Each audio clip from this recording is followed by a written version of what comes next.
AICC നിരീക്ഷകരുടെ പട്ടികയ്ക്കെതിരെ Uduma MLA K Neelakandan മുഖ്യമന്ത്രി ആരാകണം എന്നതിൽ നിരീക്ഷകരെ കൃത്യമായി നിലപാട് അറിയിച്ചിരുന്നു. എന്നിട്ടും രേഖയിൽ അത് ഇല്ലാതിരുന്നത് എങ്ങനെയെന്ന് അറിയില്ല.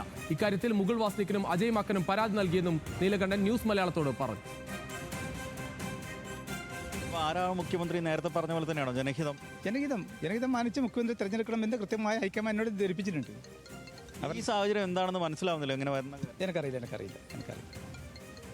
പത്രങ്ങളിൽ വരാനുള്ള ഇതിനകത്ത് നമ്പർ 1 എന്ന് പറഞ്ഞിട്ടുണ്ട്. പക്ഷേ ഞാൻ പോകുന്നതിന് മുമ്പ് 2 പേര് പോയിട്ടുണ്ട്.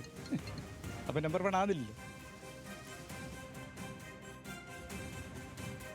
വിശദാംശങ്ങളായി രതീഷ് വാസ്തവൻ ചേരുകയാണ്. രതീഷ്, ആ പട്ടിക പുറത്തു വന്ന പട്ടികയിൽ ആദ്യ പേരുകാരനാണ് നീലകണ്ഠൻ. അവിടെ ആരുടെയും പേരുണ്ടായിരുന്നില്ല. എന്തായാലും പരാതി അറിയിച്ചിട്ടുണ്ട് എന്നാണ് പറയുന്നത്. പക്ഷേ നമുക്കറിയാം ഈ ഭൂരിപക്ഷം ആളുകളും ഇത്തരത്തിൽ കേസിക്കാണ് പിന്തുണ അറിയിച്ചത്. രുചീഷ്, ഇങ്ങനെയൊക്കെ പറയുമ്പോൾ തന്നെ പരസ്യമായി VD സതീശന് പിന്തുണ പറയുക തന്നെയാണ് കെ നീലകണ്ഠന്റെ പ്രതികരണത്തിൽ നിന്ന് മനസ്സിലാവുന്നത്. ജനഹിതം അനുസരിച്ച ഒരു ആളാവണം, നേതാവാവണം മുഖ്യമന്ത്രി, അതിൽ സംശയമില്ല. താൻ തന്നെ നിലപാട് അറിയിച്ചിട്ടുള്ളതാണ്. പ്രതിപക്ഷ നേതാവിനോട് ഇക്കാര്യം വിശദീകരിച്ചു. ഈ പത്രത്തിൽ വന്നതായ വാർത്തയുമായി ബന്ധപ്പെട്ട് തനിക്കറിയില്ല. കാരണം തന്നെ ഒന്നാമതാണ് രേഖപ്പെടുത്തിയത്. പക്ഷേ അതിനു മുമ്പ് 2 ആളുകൾ ഈ അഭിപ്രായം രേഖപ്പെടുത്തിയിട്ടുണ്ട് ആ കോളത്തിൽ. പക്ഷേ അതിനെ സംബന്ധിച്ച് വ്യക്തതയില്ല.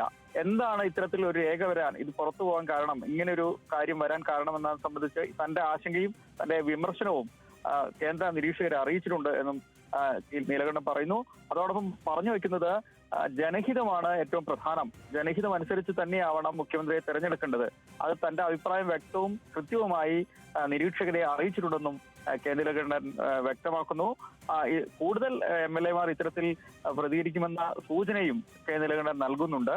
എന്തായാലും ഈ വിവാദത്തിൽ ആദ്യം പ്രതികരിക്കുന്ന നിയുക്ത MLA എന്ന പ്രത്യേകത കൂടി കെ നീലകണ്ഠനുണ്ട്. എന്തായാലും പരാതി ഇത് സംബന്ധിച്ച് AICC നിരീക്ഷകർക്ക് നൽകി എന്നാണ് ഈ ഘട്ടത്തിൽ നീലകണ്ഠൻ അറിയിക്കുന്നത്.